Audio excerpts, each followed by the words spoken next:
2023 के लिए बीजेपी ने 3 लेयर प्लान तैयार किया है। इसी रणनीति में पार्टी आगे काम करने वाली है। आखिर क्या है ये 3 लेयर प्लान और इसके फायदे क्या हो सकते हैं, इस रिपोर्ट में देखिए।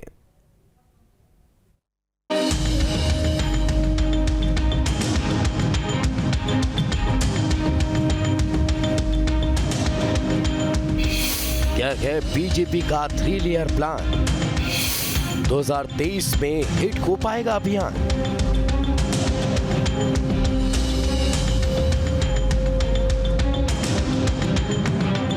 वैसे तो बीजेपी पहले से ही चुनावी मोड में थी, मगर अब 3 लेयर प्लान के तहत आगे की तैयारी होगी। इसी के आधार पर पार्टी के दिग्गज आगे की रणनीति तय करेंगे और इसी पर फोकस भी रखेंगे।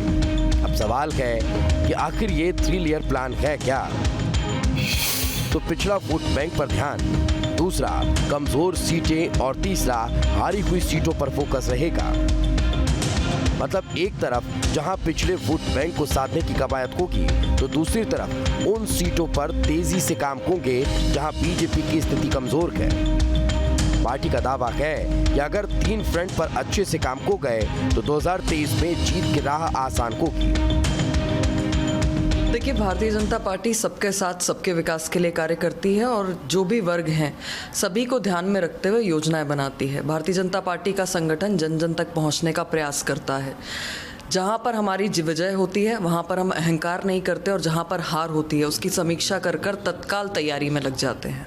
भारतीय जनता पार्टी हेडलाइन में आने के लिए, हेडलाइन बनाने के लिए नित्य नए नए प्रयोग करती है, हथकंडे अपनाती है। लेकिन बिजली के दाम बढ़ा दिए, महंगाई चरम पर है, आम आदमी जीवन जीने पर मजबूर है, बेरोजगारी बढ़ गई है, बेरोजगार लोगों से मनमाफिक फीस जमा करवा के व्यापम परीक्षाएं तो करा लेता है, पर्चा लीक कर दे बाबा, उसके बाद आंसर शीट लीक हो जाती है, किसी को नौकरी रोजगार मिलता नहीं है, हथकंडे अपनाए जाती है। 2023 में ये कुछ भी चलने वाला नहीं है। माननीय कमलनाथ जी के नेतृत्व में कांग्रेस सरकार बनाने की दिशा में काम कर रही है और सरकार बनेगी, माननीय कमलनाथ जी मुख्यमंत्री बनेंगे। जानकारी के मुताबिक 50 ऐसी सीटों की पहचान की गई है जहां बीजेपी का प्रदर्शन बेहतर नहीं रहा है। इन सीटों पर संगठन का खास जोर रहेगा। इसी तरह करीब 100 सीटों पर हार हुई थी। कई सीटें ऐसी जहां 2 बार से हार हो रही है। ऐसी सीटों पर सीधा संवाद होगा ताकि कमियों का पता चल सके। मतलब ये कि सत्ता और संगठन के साथ बीजेपी 2023 की लड़ाई जीतने की तैयारी में है।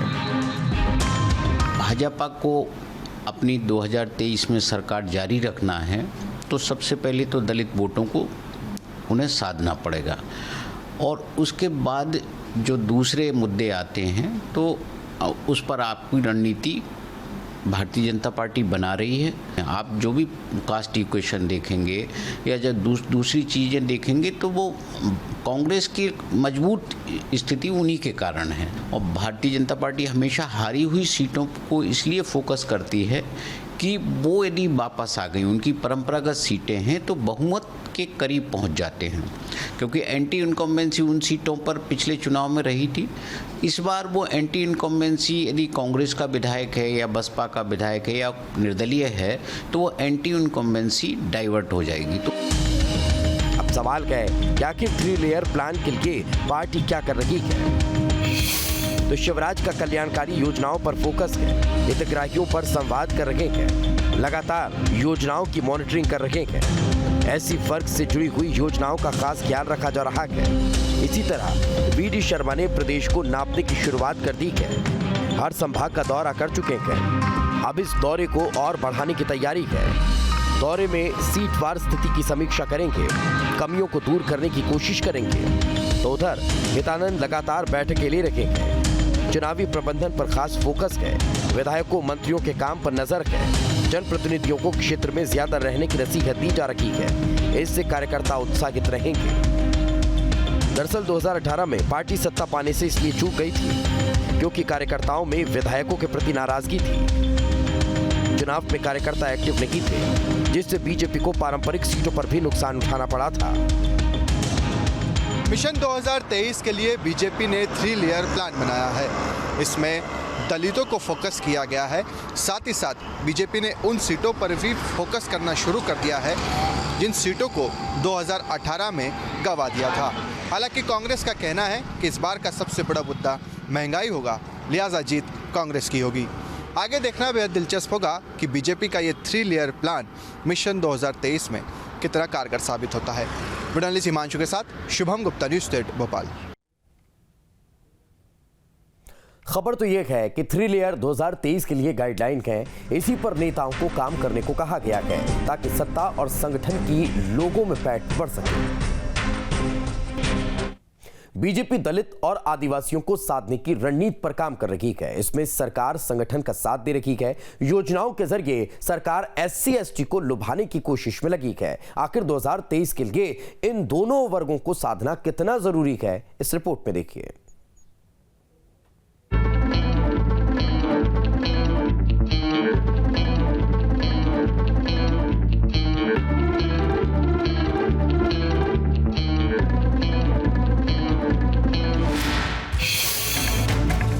योजनाओं से साधेंगे जातीय समीकरण। 2023 में बीजेपी की कम होगी टेंशन। इन सवालों का जिक्र इसलिए क्योंकि 2023 के लिए इन्हें किंग मेकर माना जा रहा है। इसीलिए बीजेपी सत्ता और संगठन के तालमेल से इन्हें साधने की कोशिश में है।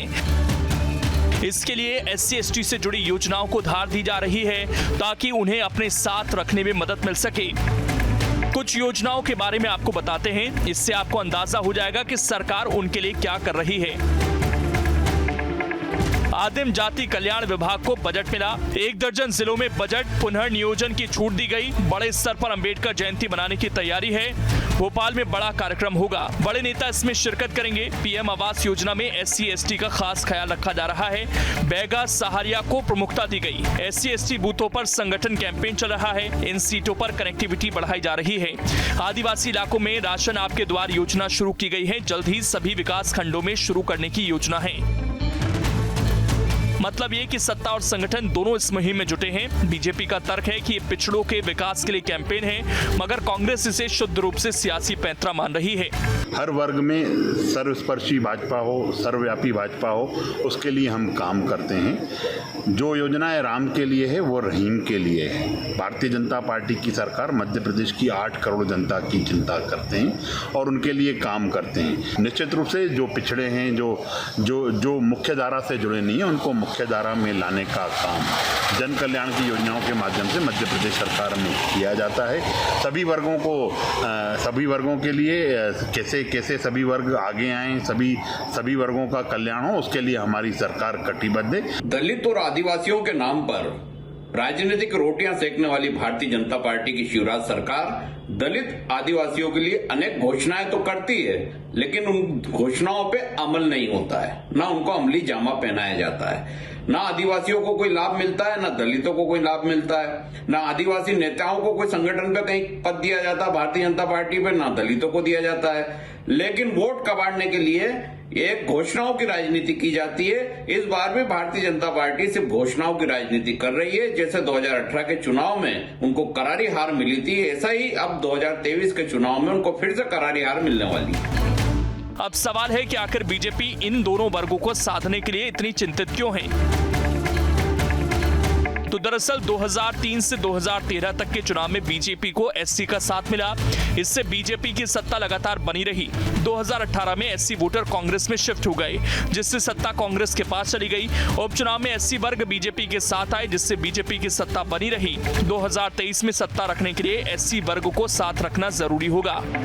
अब आपको बताते हैं कि SC के लिए रिजर्व सीटों में से बीजेपी को कब कितनी सीटें मिली। तो आंकड़े बताते हैं कि 2003 में 34 रिजर्व सीटों में से बीजेपी को 30 सीट मिली थी।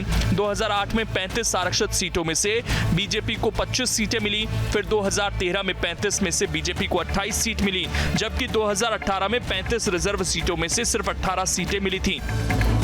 अब आपको बताते हैं कि आदिवासी सीटों का कितना महत्व है। ST के लिए 47 सीटें रिजर्व हैं। 2013 में बीजेपी को 32 सीट मिली थी। 2018 में सिर्फ 16 सीट मिली। तो वहीं कांग्रेस को 2013 में 14 सीट मिली थी, जबकि 2018 में बढ़कर 30 हो गई।